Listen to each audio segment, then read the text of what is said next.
السلام علیکم ورحمۃ اللہ وبرکاتہ۔ بسم اللہ الرحمن الرحیم۔ ایک فقیر الحال استاد کا واقعہ۔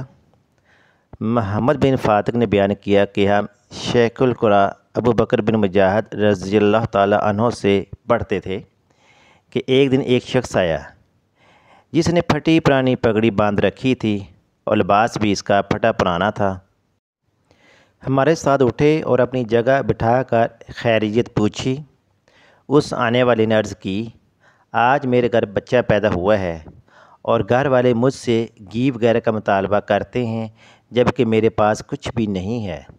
شیخ ابو بن بکر بن مجاہد فرماتے ہیں کہ میں پریشانی کی عالم میں رات کو سویا تو غریبوں کے والی، بے سہاروں کے سہارے حبیب خدا صلی اللہ علیہ وسلم جلوہ گر ہوئے فرمایا، یہ کیا پریشانی ہے؟ جاؤ علی بن عیسیٰ وزیر کے ہاں اور اسے میرا سلام کہو اور اسے مزید کہو کہ وہ 100 دینار تمہیں دے دے۔ اس کی سچائی کی علامت یہ بیان کرنا کہ تم ہر جمعہ کی رات 1000 بار مجھ پر درود پاک پڑھتے ہو اور گزشتہ شب جمعہ تم نے 700 بار درود پاک پڑھا تھا کہ بادشاہ کی طرف آپ کو بلاوا آ گیا تھا، آپ وہاں گئے اور باقی درود پاک آپ نے واپس آ کر پڑھا تھا۔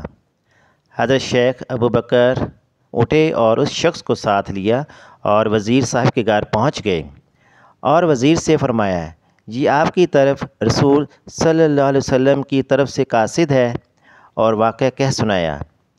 یہ سنتے ہی وزیر صاحب فوراً کھڑے ہو گئے اور بڑی تعظیم و توقیر کی اور ان کو اپنی مسند پر بٹھایا اور غلام کو حکم دیا کہ وہ دیناروں والی تھیلی لائے۔ وزیر صاحب نے 1000 دینار لا کر سامنے رکھ دیے اور عرض کی، اے شیخ، آپ نے سچ فرمایا ہے، یہ بید میرے اور میرے رب کے درمیان تھا۔ پھر وزیر صاحب نے عرض کیا، حضرت یہ 100 دینار قبول کریں، یہ اس بچے کے باپ کے لیے ہیں، اور 100 دینار گن کر اور حاضر کیے اور کہا، یہ اس لیے کہ آپ سچی بشارت لے کر تشریف لائے ہیں، اور 100 دینار مزید پیش کیے کہ آپ کو یہاں آنے میں تکلیف اٹھانا پڑی۔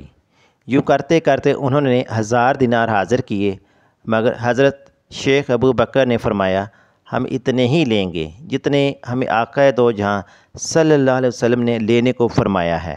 آپ ہماری ویڈیو کو لائک کریں، چینل کو سبسکرائب کریں اور بیل نوٹیفیکیشن کو آن کریں تاکہ آپ کو آنے والی ہر نئی ویڈیو کا نوٹیفیکیشن مل سکے۔